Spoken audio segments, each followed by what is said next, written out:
In this episode, along with our three adventurers, we're about to meet a few interesting characters, such as this one who steals expensive earrings, and another one whose name is Douglas. Meet a man whose childhood dream has been fulfilled, and people who work compassionately in a bird and animal hospital.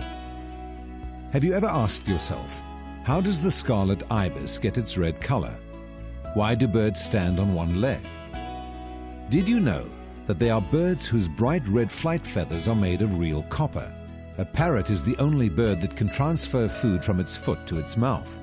Macaws have patterns around their eyes, each one unique like a fingerprint, and that they live from 80 to 100 years, or that lorikeets suck nectar out of flowers. And did you know that birds are social creatures, and that birds have wings because they need to fly, and should never be kept in cages?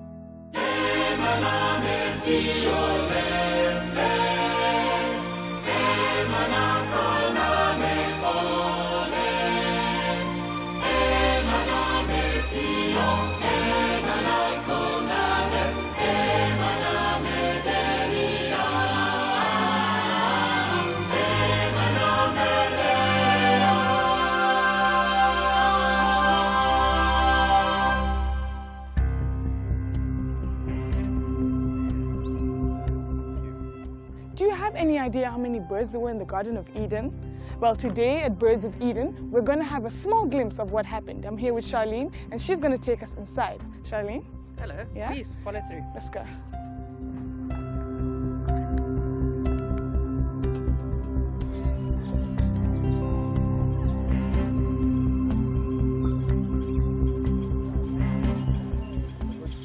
Birds of Eden is the world's largest free-flight aviary and bird sanctuary located near Plettenberg Bay in the Western Cape, South Africa.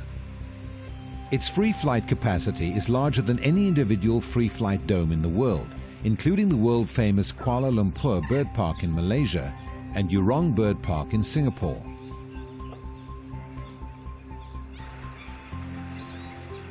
Birds of Eden was started by Tony Bluchnert in December of 2005. It's the same company as Monkeyland and created for the same reason, to give a home to previously caged or pet birds. All of our birds that are in Birds of Eden, and there's over 3,000 of them here representing 194 different species, are either ex-pets, confiscated by nature conservation because they were illegally caught. For instance, our Knysna lories that we've got here were originally confiscated because they were being illegally exported, and this is now where they've come to live out their lives. In Birds of Eden, we have an indigenous forest that forms 70% of the aviary. The aviary size is 3 hectares. So 70% of that is this indigenous forest that we see around us, and that's what's made it possible for the birds to settle as nicely as they have, because they're living this natural environment. We have a natural water source that runs through the bird park, that goes through a natural lung that also gets filtered. Over 1.2 kilometers of walkways, of which about 75% are elevated, allow visitors to see the birds at all levels of the aviary. The bird inhabitants of the aviary are comprised of a mixture of exotic as well as African birds.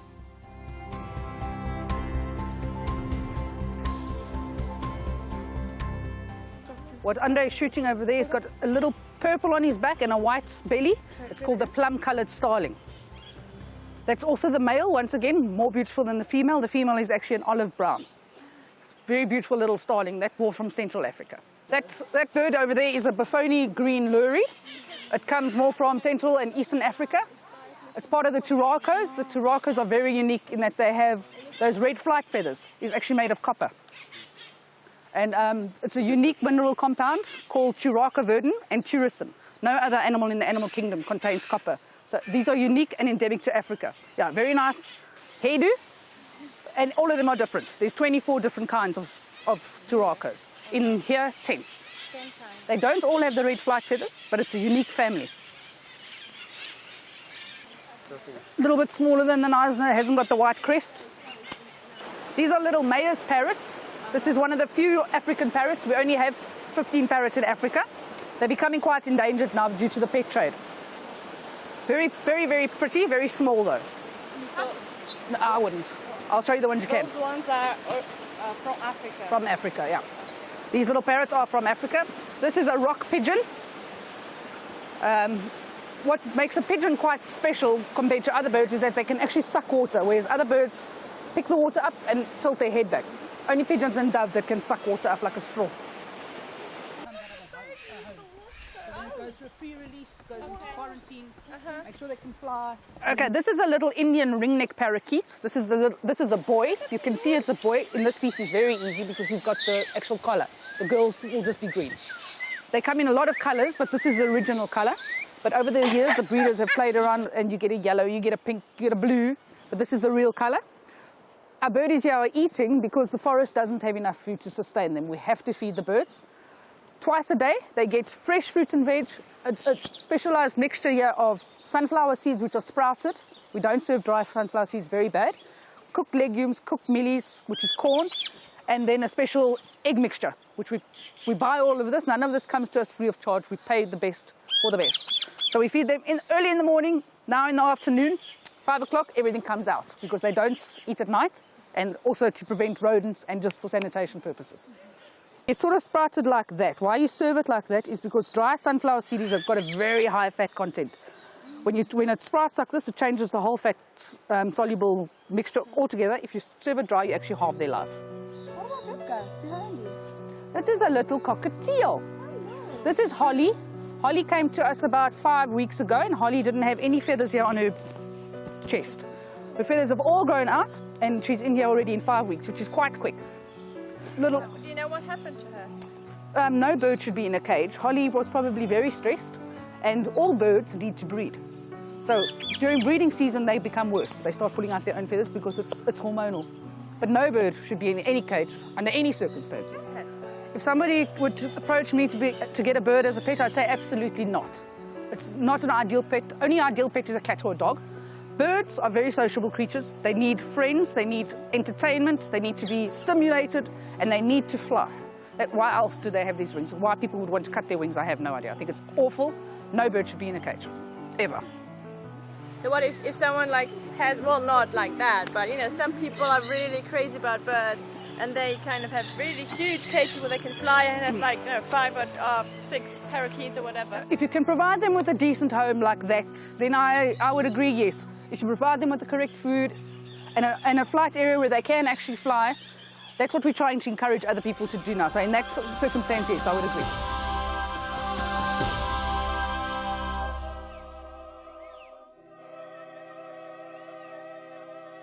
A choir was singing at the amphitheater inside the aviary when a parrot flew down from a tree and sat nearby.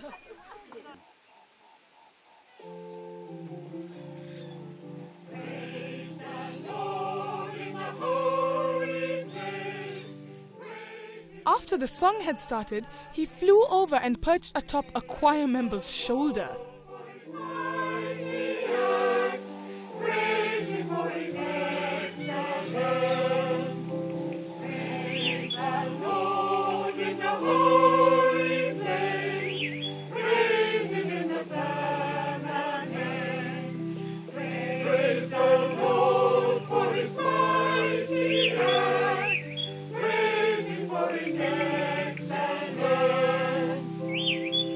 The last thing that we were expecting was to have competition from this little person, and he just came down from the trees when we started singing, decided to sit on my shoulder, and I was a little bit worried that he was going to nip me or steal my earrings or pull my teeth out or something, and he seems completely and utterly fascinated by what we're doing.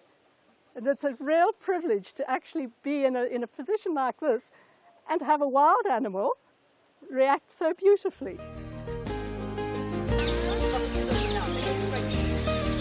Der kleine Kerl ist auf meiner Schulter. This is a Ferrari.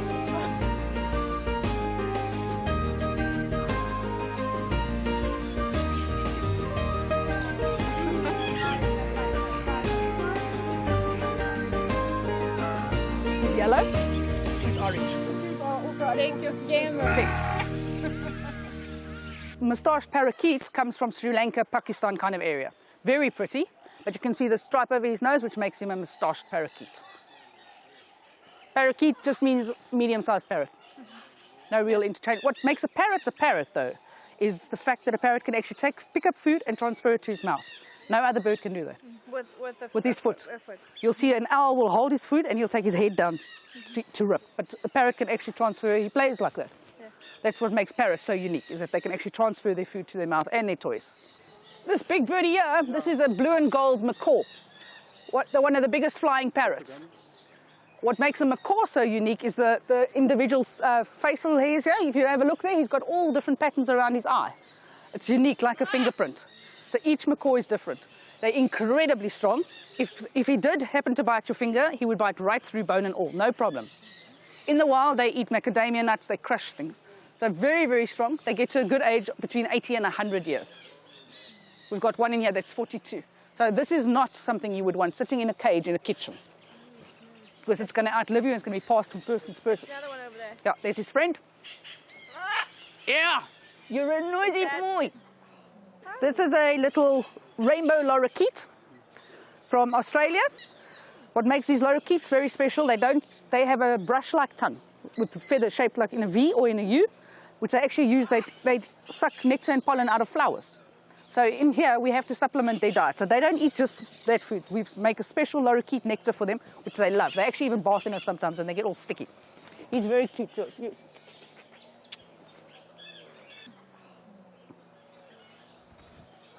This is a baby that I actually raised myself. These beautiful red birds are scarlet ibis. These are the national birds of Trinidad and the sacred bird of Japan. They're actually born a grey. They're grey with a little white tummy. And then you can see over there, he's still changing. It takes 2 years to get this full red plumage. Adult plumage. It comes from what they eat. In the wild, they would live in swamps and lagoons where they would eat red crabs, all sorts of invertebrates which have got carotenoids, which is an algae found in the water. Same as a flamingo. So without this, they won't turn red. So we've got to supplement their diet here.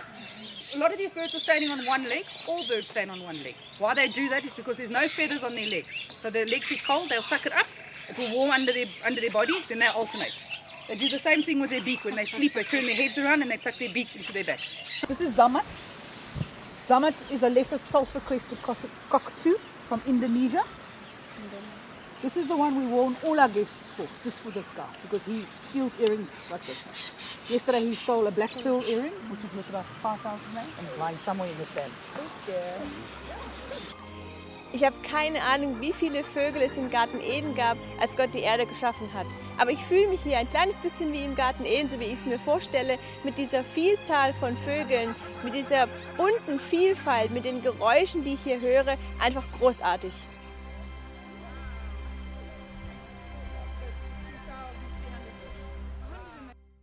Our next stop, World of Birds.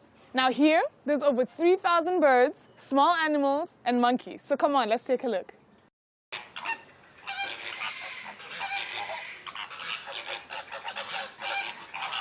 Yeah, the start of the World of Birds is not an easy one to explain. It really started off when I was a very small child and I was only interested in birds and animals and in nature. And all the dreams I had when I went to sleep at night was in my vision that one day I would be in India or in Africa, somewhere in the tropics. I needed to be where the sun was and where it is warm. And I would live in a jungle, and there would be a little cottage in the jungle, and all my animal friends were living with me because all doors and windows were open. So it was really a fantasy that was in my mind, and that in the depths of it never left me. Now, 40 years later, Walter is here as the owner of the World of Birds in Hout Bay near Cape Town, South Africa. With over 3,000 birds and small animals representing 450 species from around the world, this bird park is a big tourist attraction. Now, when I started, I had no money whatsoever. I didn't even have a car, so I hitched from home to Hout Bay every day. So it's a long and a tragic history. But when you look at it now, being the owner of the World of Birds with 8 acres, and from the childhood dream fulfilled, living in a tropical forest, surrounded by animals, yes, there was obviously a purpose that had to be fulfilled. If people ask me now, would you do it again? The answer is clearly no. But fortunately, we never know what the future brings, so we just have to follow the vision. But where I am now, I'm content. I'm very fortunate. I'm 1 in a million. I am a person who has a childhood dream fulfilled. I wouldn't swap with anybody else in the world. And to be in a tropical forest that had been created from nothing, surrounded by flamingos, 60 of them, and vultures and eagles and owls and pelicans and parrots and monkeys and porcupines and llamas and bockies. Now, what more could I wish for the rest of my life? It's been difficult. It's been difficult ever since. I've been working, counting on superior guidance, and there have been many, many times when I said, look, I'll do the work, dear God, but you provide the means. After all, the project was inspired, it was given to me, it had to be fulfilled. Here I'm doing the work every day. When my office work finishes at lunchtime, I'm the happiest person to take a spade and the wheelbarrow and keep on creating with rocks, with plants, to make it a little bit more beautiful and better every day. But if it had not been for the miracles throughout that period, I mean, one of the biggest miracles was when we owed the bank 3 million rands. And we have been at the point of closing many, many, many times. And then somebody died and left us 3 million rands. If I did not believe in spiritual guidance, in a God-given purpose, in miracles given from above, then I would be very foolish. So we have a no-kill policy. So if an animal is so badly damaged that it has to be put down, we will put it down. But if there is quality of life, we look after it, we care for it. And now we have 6 people full-time employed in our bird hospital, bird and animal hospital, in the incubator room, baby room. Not only to look after our own animals, but we get up to 200 birds and animals every month that people bring from the outside, that we accept and care for them. Whether the animal has any value or not, whether it's a sparrow or an eagle, a starling or a parrot, we care. We're just preparing food for our baby marabou storks and our pelicans and little Bengal eagle owl baby. Yeah, they eat 3 times a day. Yeah, he should be eating on his own, but he's a little piggy. He's too forward and he doesn't get anywhere. Are you done? You're pretending to be starving. Make us look like bad mothers, you. Chompers. Open up. Show how ugly your mouth is. Ooh. He's vicious. Okay, this is the oldest one of our marabou storks. He is a week old. They also start eating on their own from day 1 to a degree, but you also have to assist them a little bit because they eat anything that, bowls.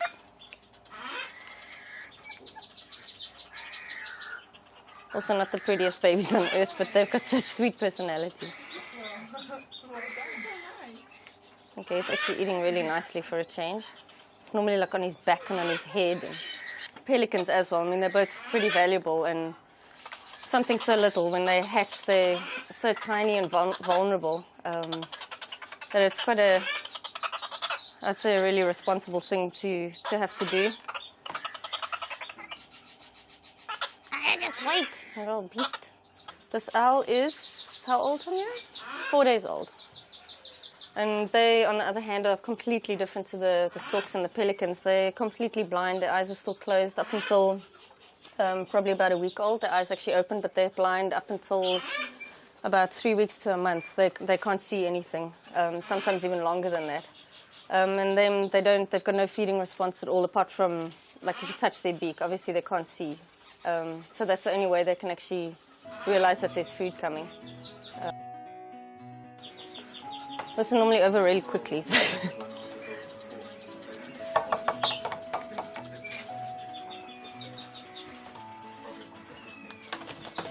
We're very wobbly. Working with nature and with animals, you come closer to God than you would ever be in a church. This is my cathedral. So this is where I have found my peace, my way with God. I have a loving family, I have small children. What else could a person want? I'm now 73 years old. I need to work at least another 20 years because there's so much work to be done. But to work with nature, to create like this, is exciting. Every day is fulfilling. I go to bed at night and I visualize what I have contributed on that particular day. And then it's easy to go to sleep. This is a very, very rich life. It's a wonderful life. And when you think of all the millions of people who have come through the world of birds from all over the world, the 45 people who are employed here, the people who had been employed coming and going, making friends, meeting girlfriends, getting married, having children. When you think of that spiral that the world of birds has created through me having been born during Hitler's time in Germany, then you wonder about the purpose of life, the miracle of life, what the universe has in store for each one of us.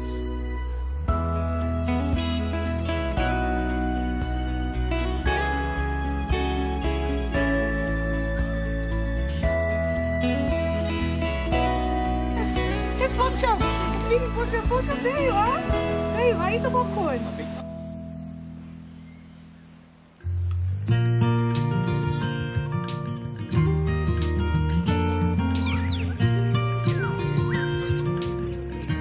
I'm truly inspired by the way these people care for God's winged creatures.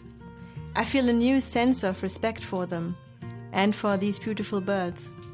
I feel that I'd like to go and help create awareness of the challenges that birds face and how to improve conditions for them. When I walk among these birds, I think back to the Garden of Eden, when God put birds in flight for the first time, and what it would be like to see huge flocks of flying birds in the new earth one day. Being here among them at Birds of Eden and the world of birds has been amazing. I come from a part of the world where there are so many beautiful birds. I think there is a strong message here for us to help preserve a good environment for birds on this earth. They are also a good example to us of how many different species can live together in peace. Imagine bringing together a world of different birds, of different colors, of different sizes, and of different noises. A good example? The birds behind me.